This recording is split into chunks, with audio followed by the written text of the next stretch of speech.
ఎంతో రుచిగా ఉండేటువంటి పప్పు గోంగూర రెసిపీని షేర్ చేస్తున్నానండి. చేసుకోవడం కూడా చాలా చాలా తేలిక. బట్ రుచి కూడా చాలా బాగుంటుంది. ఇంకా కుక్కర్లో వచ్చేసి ఒక కప్పు కందిపప్పు తీసుకున్నాను. ఒక 8 నుంచి 10 పచ్చిమిర్చి తీసుకున్నానండి. దీన్ని శుభ్రంగా వాష్ చేసేసుకున్నాను. 4 కట్టల గోంగూర నుంచి గోంగూర ఆకులను సెపరేట్ చేసుకుని దాన్ని శుభ్రంగా వాష్ చేసుకుని దాన్ని యాడ్ చేసేస్తున్నానండి. మీడియం సైజ్ కట్టలు అనమాట.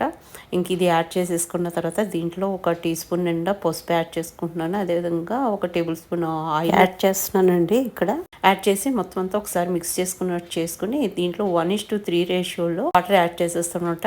పప్పు గోంగూరకి పచ్చిమిర్చి ఎక్కువ వేసుకుంటే చాలా రుచిగా ఉంటుందండి. ఒక కప్పు కందిపప్పు గాను 3 కప్పుల వాటర్ని ఇక్కడ యాడ్ చేసేసుకుంటున్నానండి. యాడ్ చేసిన తర్వాత కుక్కర్ మూత పెట్టేసి విజిల్ పెట్టేసి కరెక్ట్ గా 4 విజిల్స్ వేపించుకున్నాను మీడియం ఫ్లేమ్ లో. విజిల్స్ వచ్చి కుక్కర్ చల్లారిన తర్వాత మూత తీసుకుని ఈ పప్పుని మంచిగా మెదిపి పెట్టుకుంటామండి. ఇంకా తర్వాత పోపు కోసం కచ్చపచ్చ దంచుకునే వెల్లుల్లి రెబ్బలు, ఎండుమిర్చి, జీలకర్ర, ఆవాలు, మినపప్పు, అదే విధంగా కరివేపాకు వేసేసుకుని 1 టేబుల్ స్పూన్ ఆయిల్లో ఈ పోపును మొత్తం చక్కగా ఫ్రై చేసుకుంటామండి. మంచిగా దోరగా ఫ్రై అయిన తర్వాత ఒక 1/2 టీ స్పూన్ పసుపు, 1 టీ స్పూన్ కారం వేసుకుని ఈ లోపు ఒక పెద్ద లెమన్ సైజ్ చింతపండు నానబెట్టి పెట్టుకుంటామండి. దాని నుంచి తీసినటువంటి చింతపండు రసాన్ని ఇక్కడ యాడ్ చేసేసుకుంటాము. గోంగూర పులుపు ఉన్నా సరే మనం పులుపు యాడ్ చేస్తేనే పులుపు ఎన్హాన్స్ అవుతుందండి. ఇప్పుడు రుచికి సరిపడా సాల్ట్ కూడా వేసేసుకుని ఒకసారి చక్కగా కలుపుకుంటామండి. కలుపుకున్న తర్వాత ఇంకా మనం ఆల్రెడీ కుక్కర్లో పప్పు ఉడికిపోయింది కదండి, మెదిపి పెట్టుకున్నాను. ఆ పప్పు మిశ్రమాన్ని దీంట్లో యాడ్ చేసేసుకుంటాం అనమాట. యాడ్ చేసుకున్న తర్వాత ఒకసారి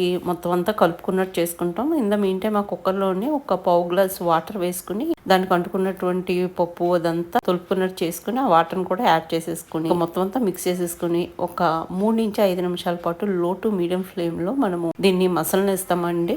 ఇంకంతే మనకి పప్పు గోంగూర రెడీ అయిపోతుంది. సర్వ్ చేయడానికి చాలా చాలా టేస్టీగా ఉంటుంది. డెఫినెట్ గా ట్రై చేసి చూడండి. ఈ వీడియో నచ్చితే లైక్ చేయడం మర్చిపోద్దు.